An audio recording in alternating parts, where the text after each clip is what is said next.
This video is sponsored by LG. Suddenly, the world I used to know, I see it differently. You woke me from a dream, now here's reality. Baby, baby, you are really hurting me. 'Cause every time you tell me I look good and that I'm doing fine, but nothing ever changes. And now I see, baby, you are hurting me. It's like I'm not excited anymore. I love the Air, don't get me wrong. I think as an overall laptop, it's the best laptop you can get. But I don't know, they set the bar so high for the M1 Air that my expectations are always so high now. And every year I'm expecting something completely new with the same DNA and at least base model specs that for 2024 makes sense. But it's like, they are losing flavor.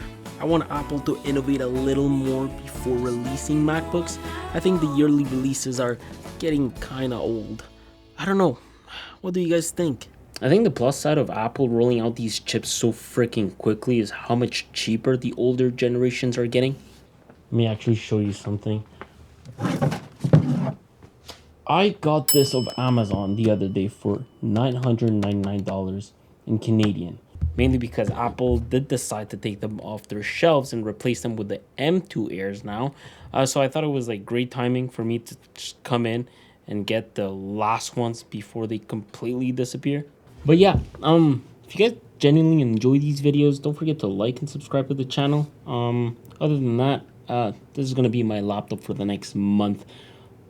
I'll probably take this to Italy for our next project. Yeah, let's talk about this thing here. I was watching Dave Today the other day and he did the nose test. Yeah, I know. So the nose test consists of rubbing your face and nose on a chassis to see how much grease and oil actually gets captured by the material. If I was to compare the M3 to the M2 Air, I mean, the changes are not as noticeable as I would have wanted them to be. I think proper use throughout the months will instead tell me how much and for how long grease sticks to the chassis. But essentially, this new anodization seal is set to reduce fingerprints, although only within the lid and within the bottom of the chassis. This doesn't apply to the coating of the interior, which means that eventually you'll have to live with something that looks like this if you give up on cleaning it often. Yeah. As for the rest of the chassis, everything is the same. Literally, the dimensions are the same whether you opt for a 15-inch or a 13-inch Air. The weight is the same, keyboard and trackpad, and the colors they offer are the same. By the way, side note, if you are new to the Air, know that even though these chassis are super slim, across the years I've owned these, honestly you don't need to worry about flex at all, whether it's the display or the chassis itself. These are very durable machines. My only complaint with my 13-inch MacBook Air is that I abused it so much that the coating around the ports doesn't seem to be aging too well. You can sort of see the midnight coating coming off. The same story goes with my 15-inch M2 Air on its chassis. But anyways, with the M3, now its ports finally deliver proper dual screen support. So aside from the MagSafe 3 delivering power, the 3.5mm headphone jack for your headphones, and these two Thunderbolt 4 with charging capabilities, these finally can both act simultaneously as DisplayPort ports. However, there's only one caveat. This only works in clamshell mode, so technically you'd be sacrificing your laptop display for a larger screen. I guess they somehow upgraded their display engine within the M3 to support up to two 5K Studio displays at the same time. I find it a bit weird how the M3 based MacBook Pro didn't support this out of the box. I know Apple is working on an update that will soon allow it to, but it just sucks because I'm sure a lot of Pro people upgraded their M3 chips at purchase to simply have multi-display support. Anyways, look, any monitor will be supported, whether it's a productivity or a gaming monitor like LG's 34GS95QE. With the new Air, expanding your screen real estate to dual monitors is now possible. That being said, with the MacBook being an IPS display, if you're looking to maybe upgrade your image quality while docked, This here is LG's brightest OLED monitor yet. It's a Dolly OLED monitor with a 800R curvature that helps reduce eye strain while working or gaming, outputting brightness levels of over 260 nits. It's also a panel that delivers a response rate of about 0.03 milliseconds combined with a 240 refresh rate, and thankfully, instead of a glossy display, it has a matte coat on its panel to avoid crazy glare. I don't know if you guys remember, but we've been playing Hell's Divers with the boys in the office, so I thought installing it within our gaming desk setup was the perfect way to provide my friends with the opportunity to get fully immersed within games. From experience, I do find that an 800R curvature is the optimal curvature for a proper gaming experience. It doesn't decrease the deviation in brightness, nor does it alternate the color difference in the field of view compared to the center of the screen. It's a very nice monitor, honestly. I like how the design allows for the monitor to be as close as possible to a wall.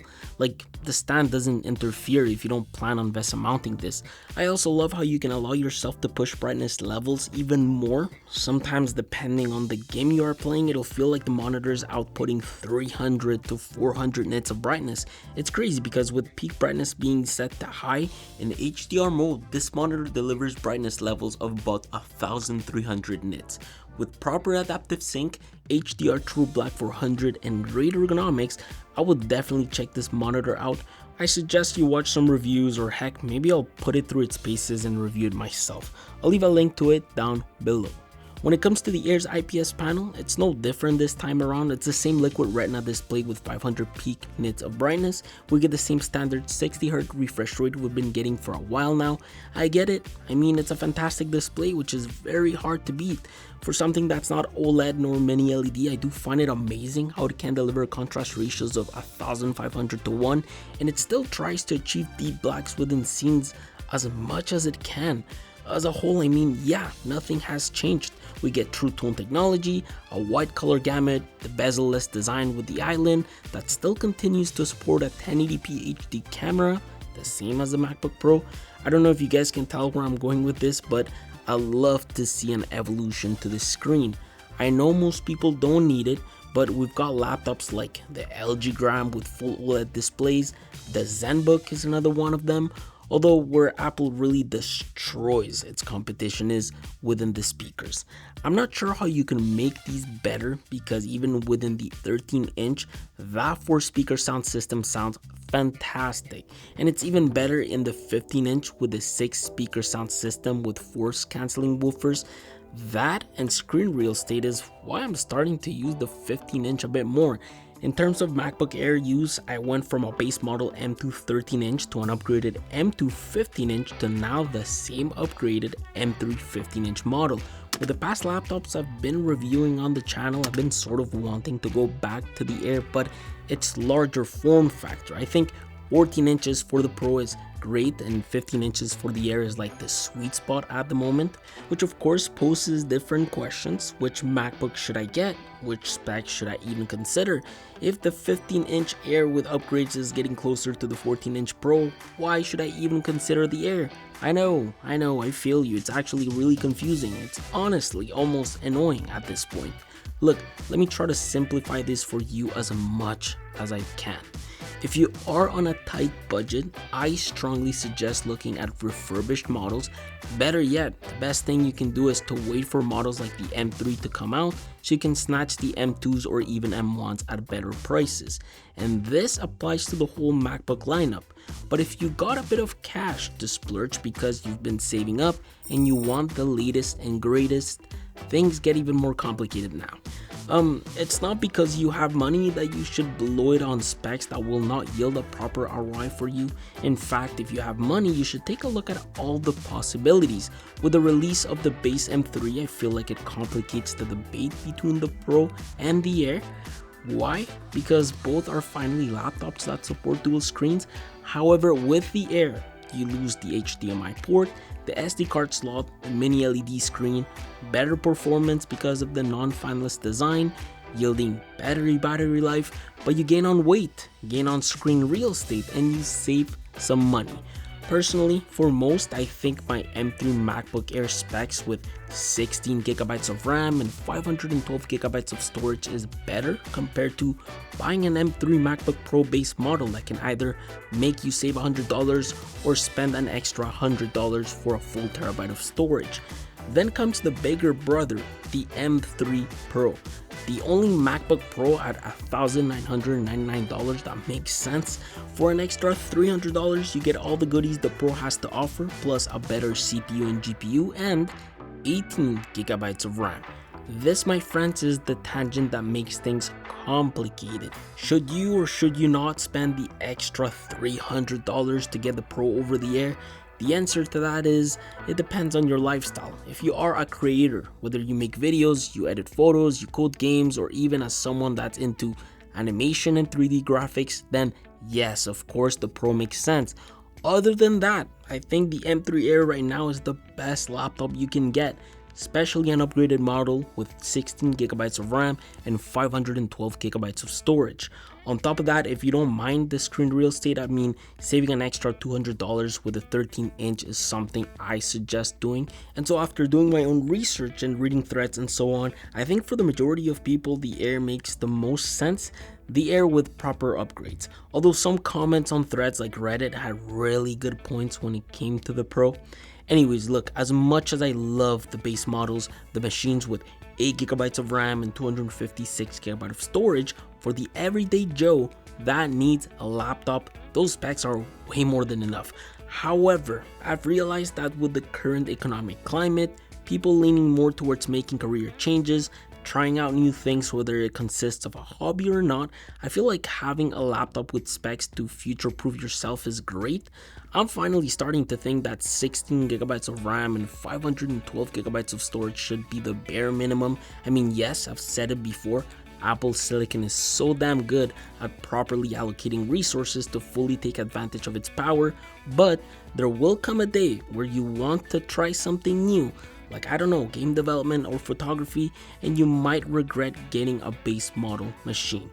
To give you an example, I used my M2 Air so much I can't even update it to Sonoma because of its storage. I've also pushed my M2 base model Mac Mini so much for the past year, and it's also starting to demand more resources. It's the machine I use at home for everything outside content creation, so if I'm not doing dev work on it, I'm just surfing the net. So imagine, dev work as a whole can take a toll on your machine with time.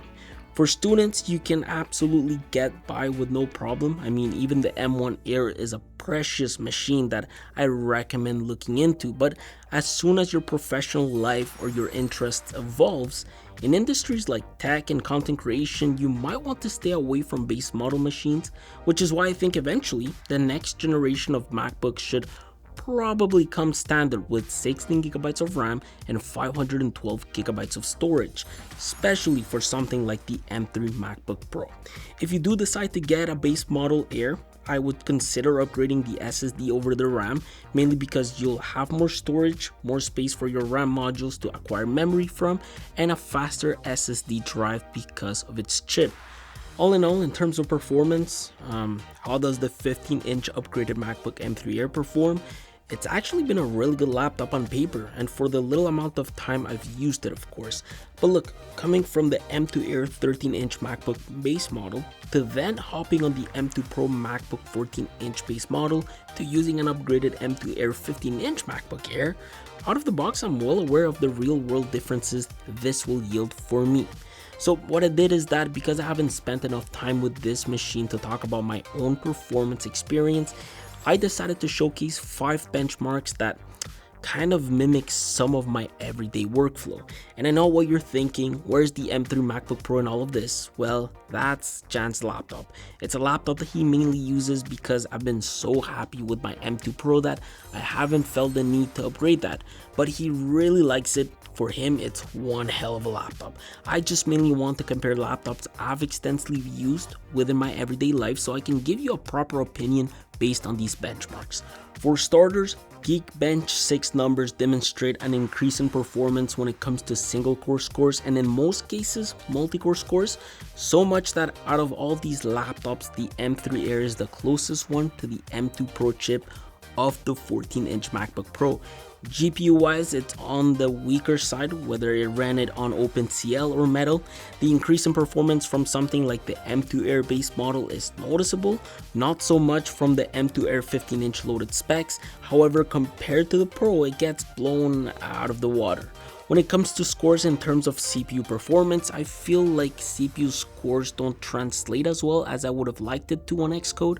For me, Xcode is the platform that I use to learn iOS development and rework on my coding skills. And I've always said it, but the Air is such a good machine for it, especially if you plan on upgrading it like this one. Xcode benchmarks are a bit finicky. Overall, of course, it shows that the M2 Pro is the fastest one out of them all, but it shows the M2 Air base model is faster than both upgraded 15-inch models. This is a benchmark I usually like running because it gives me an idea of how fast project builds can be on these laptops, but because I haven't spent a noticeable amount of time running and building projects on the M3 Air, I can't for sure say the difference in building times between these machines is negligible. I will say though, because I've used the 15-inch M2 Air, I don't ever remember feeling like that laptop was noticeably slower when it came to building projects. Now, there's one benchmark I've been wanting to run on this for a while now, mainly because companies like Apple keep talking about AI non-stop. I mean, with the integration of a 16-core neural engine within these chips, it technically makes these the world's best consumer laptops for AI, to the point that Apple says it is able to run optimized AI models with no problem. So that's what I did. I run the medium version of the YOLO V8 model that allows for things like a wide range of object detection and tracking, instant segmentation, image classification, and post-estimation tasks. I wrote a little program a few months ago that can detect the cars outside of my window with the help of the GPU, and while that's great and truly reflects the difference in GPU power between the M3 Air and the M2 Pro, in order for me to use and compare the neural engine processor within these laptops, I needed to transform an existing ML macOS performance benchmark in order for it to run my model and test the A&E. And I did, which was able to spit out results that made the M3 Air significantly faster over all of my laptops. Machine learning wise, for Apple Silicon, it's looking very promising as each year it seems to be improving. As for DaVinci, which is the software I now use to fully edit my videos, it runs really well on the M3 Air. I actually imported our EDC video into this machine to see how well it would run log footage in real time, and it does it really well. Very similar to the experience I had with the LG Gram when I took that to Manchester, so that's good. I think out of all of these machines, the M2 Air base model is the one that it struggles the most, and the MacBook Pro is the one that runs the best, even in comparison to the upgraded M3 Air. The last thing I want to talk about is battery life. We started with a battery life of around 100% when we started shooting this video, and with all the things I've shown you about this laptop, including the benchmarks we ran, this is now sitting at around 55%, which is really good. I'm not surprised really. I think all of these laptops are miles ahead Windows laptops when it comes to battery life, so there's not much to add to that conversation. Look, as a whole, honestly, I think these Apple Silicon MacBooks are worth getting with proper specs. The Air over the Pro for most users and the Pro for the powerhouse industry. Just know that the more power Apple introduces to these chips, the more resources you'll eventually need to take full advantage of all that power.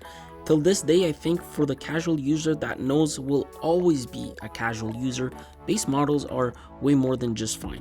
In fact, an M1 MacBook Air is perfectly fine for those needs, but as tech evolves and your necessity in power increases, I don't see how base model MacBooks will be able to sustain the power of these chips. It's almost like you're bottlenecking the system with how much power you have available, but you can't use.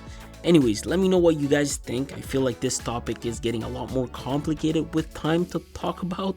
For me personally, if you're not getting an M3 Air with proper upgrades, it's just not worth it. This is going to be my laptop for the next couple of months. Actually, if I don't jump into another Windows laptop, I might make a MacBook buying guide soon too. Who knows? Anyways, I'll leave you guys at that. We'll talk soon. Take care.